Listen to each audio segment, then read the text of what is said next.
estimado Padre João Manuel, cura desta igreja catedral, diáconos santos, seminaristas, ministros e ministras, povo de Deus, ouvintes da nossa Rádio Imaculada 93, internautas que nos seguem. O templo de Deus sois vós. Nossa catedral hoje, com alegria, acende as velas laterais de suas paredes, indicando o lugar em que Dom Geraldo, do Espírito Santo de Ávila, ungiu com o óleo do crisma, dando a santidade a estas paredes que abrigam os que querem crescer para Deus. Lembramos a memória deste santo bispo, já falecido há tanto tempo, que contagiou o mundo com seu sorriso, com a sua espiritualidade, com a sua dedicação. E a história da nossa catedral guarda esta viva lembrança da presença deste grande apóstolo, que aqui veio ungir as paredes da nossa igreja, dedicando esta belíssima igreja catedral diocesana à Imaculada Conceição. O templo é muito importante na nossa vida. Houve-se um período, não muito distante, em que se procurou desvalorizar o templo. Ainda bem me lembro, no início do meu sacerdócio, que a gente não valorizava as igrejas, porque era uma tentativa de misturar o sagrado com o profano. Você poderia celebrar a missa em qualquer lugar. Eu lembro num bairro da minha primeira paróquia, que havia um salão paroquial, onde se fazia de tudo naquele salão. Festas, bailes, quermesses, galinhadas e a missa. E sempre a gente sentia que faltava algo na missa, porque aquele lugar não ajudava a gente a celebrar. Até o dia que um senhor, já idoso, no momento das partilhas me disse: padre, nós precisamos ter uma igreja. Esse lugar aqui não ajuda a gente a rezar. Eu fiquei impressionado. Como Deus age no povo santo de Deus. Quem mais diz para nós, quando nossas ações não estão no rumo do coração de Deus, é o povo. O povo fiel, o povo simples, que beija a folia, a bandeira do divino, que toca as imagens e faz o sinal da cruz. Eu me lembro quando o Papa João Paulo II foi a Fátima, no ano seguinte ao seu atentado, levar aquela bala e oferecer para Nossa Senhora. Ele foi diante da imagem de Nossa Senhora de Fátima, tocou a imagem e beijou a imagem. Eu vi naquela imagem do Papa a imagem do meu avô, dos idosos da minha paróquia que beijavam a imagem de Nossa Senhora. Todos nós temos necessidade do sagrado. Não adianta querer misturar o sagrado com o profano. O profano, o profanoi, aquele que está na frente do templo. O templo é sagrado. O mundo lá fora é profano. Nós não podemos condenar essa dimensão profana do mundo, mas o mundo é a agitação, é a correria, é a luta do povo. E tantas coisas que acontecem dentro do mundo. Mas o templo é o lugar sagrado. É o lugar em que a gente entra e tira o chapéu, que a gente faz o sinal da cruz. As pessoas simples, ao entrar na igreja, faz a inclinação e o sinal da cruz, porque você precisa ter aquela noção que Deus deu a Moisés quando da queima da sarça ardente, no Horebe. Tire suas sandálias, este lugar é santo. A igreja deve ser construída a partir de um coração orante. Quem vai programar a construção de uma igreja precisa escutar Deus. O que Deus quer. Como que Deus quer o templo? Para que as pessoas, ao entrar no templo, possam sentir o desejo do sagrado, o desejo de Deus. A igreja deve ser o lugar que nós renovamos as nossas forças espirituais. O templo deve ajudar-me a orar. É o lugar do respeito, do silêncio, da oração, da contemplação. Quando Dom Vitor e os padres holandeses pensaram esta igreja, eles pensaram nisso. Uma igreja, casa de Deus, que pudesse abrigar os corações em busca do sagrado, em busca da eternidade. Quando nós entramos na igreja, nós devemos sentir saudades de Deus, desejos de Deus.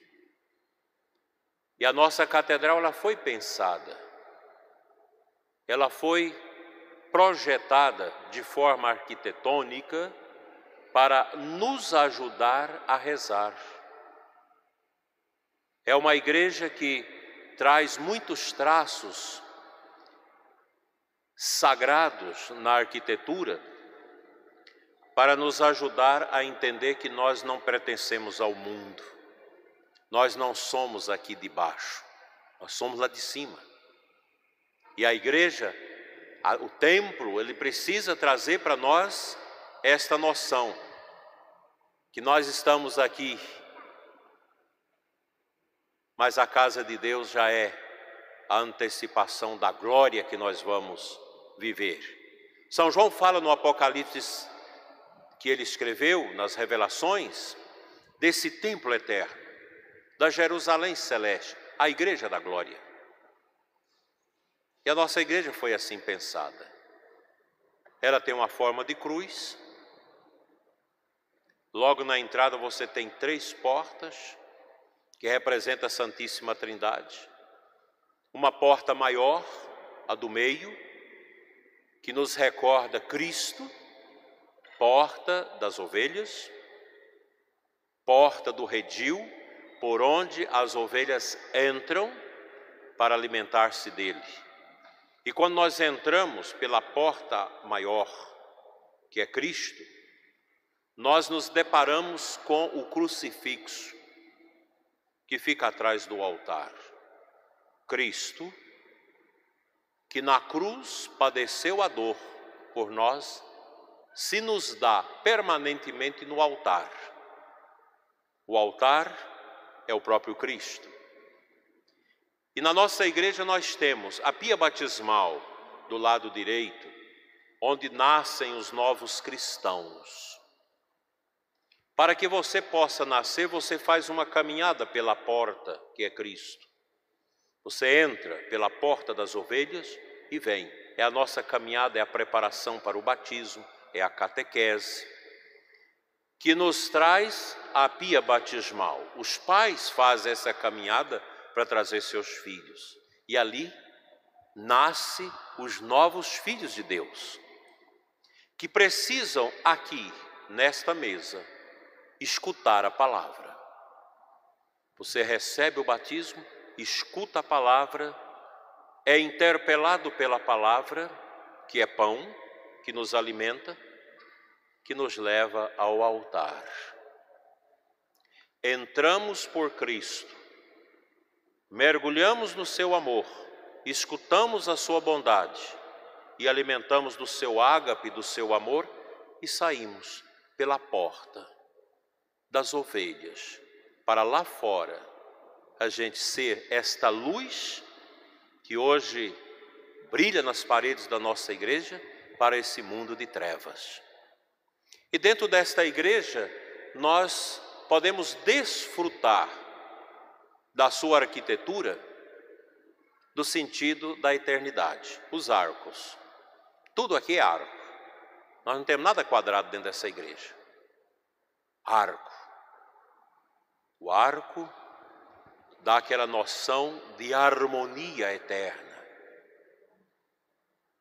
Tudo. Os arcos, os vitrais também arqueados, dá ao nosso coração o sentido da harmonia. Essa harmonia que nós precisamos ter de Deus no coração. E quando nós olhamos para cima ao sair, nós deparamos com um vitral redondo, dentro do qual está inserida a Santíssima Trindade que coroa Nossa Senhora como Rainha do Céu. É o sinal cósmico da eternidade, o domínio de Deus sobre a obra da criação. Quanta riqueza nisso!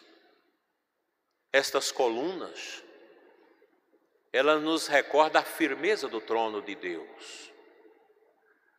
Recorda-nos também os apóstolos, colunas da igreja, fortificações dadas por Cristo para que sobre eles a igreja pudesse ser edificada como fortaleza espiritual para nos conduzir à santidade e à eternidade com Deus. Quanta beleza na firmeza de Deus.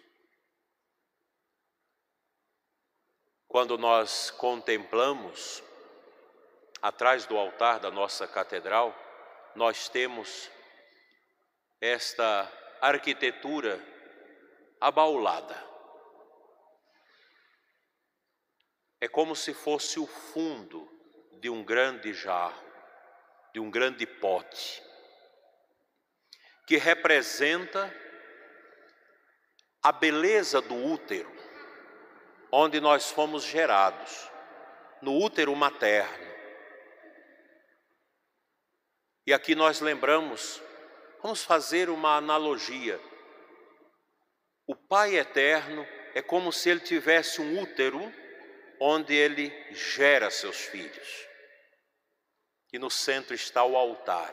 Aqui nós somos gerados pelos sacramentos, pela catequese, pelo louvor, pela adoração.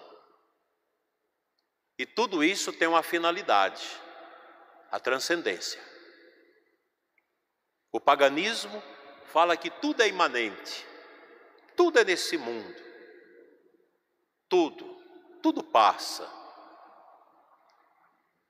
Mas termina tudo aqui, a imanência. Mas o cristianismo diz para nós, não, existe a transcendência, que é esta realidade que nós temos dentro de nós, que é a alma, criada por Deus. No momento da nossa concepção, Deus nos criou dentro da nossa mãe, com um espírito eviterno, que nunca vai morrer, mas é um espírito que precisa desta força, desta segurança, desse nutrir de Deus, para fazer esta caminhada para a eternidade.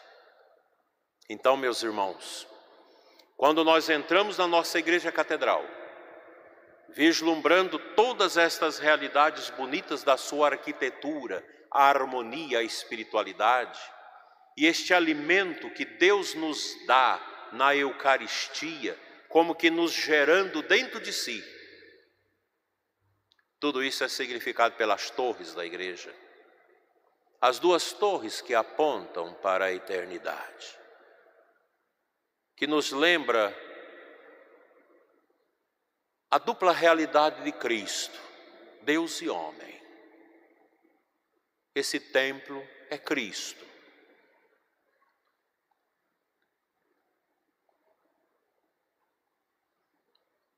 Nele Deus nos alimenta para a nossa caminhada para o céu. Não teria nenhum sentido esta igreja, a sua dedicação, se ela não cumprisse essa finalidade de nos preparar para a eternidade. Como isso é belo, como isso é grande.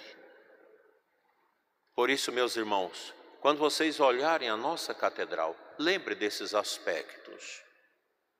Lembre desses degraus sobre os quais nós subimos ao altar para oferecer o santo sacrifício de Cristo, que são os degraus que representam as virtudes dos cristãos, de vidas que se dedicam ao poder de Deus. Lembre-se que esta igreja, propriedade do Rei Eterno, nosso Senhor Jesus Cristo, que ontem São João, ao falar da mulher, na leitura do Apocalipse, nos referia a Nossa Senhora, a Rainha Mãe, que está ao lado do Rei. No antigo Israel, os reis tinham muitas mulheres, e a rainha geralmente era a sua mãe. A Rainha Mãe. Ontem nós meditamos sobre isso na missa da noite. E aqui, Cristo é o Rei. Esse é o trono dele, nossa igreja. Quando nós entramos aqui, nós entramos no trono de Cristo, Rei do Universo, Senhor da história e do universo.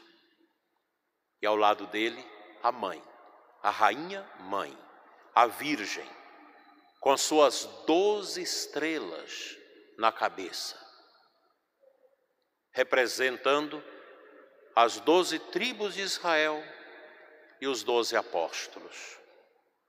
Porque aqui o templo resume para nós a fé, a esperança e a caridade.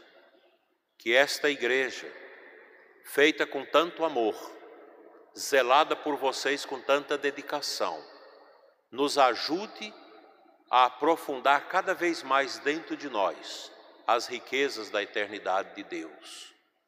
Que aqui nós possamos criar este enamoramento com o Senhor,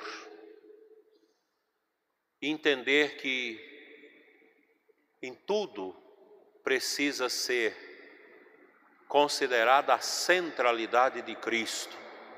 Cristo centro, centro da nossa vida, centro da nossa igreja.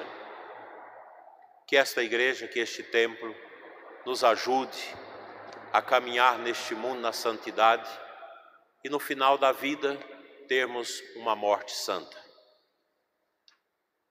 Que Nossa Senhora, Rainha das Vitórias, a Imaculada, a Senhora da Boa Morte, da Esperança e da Luz, nos ajude nesta travessia.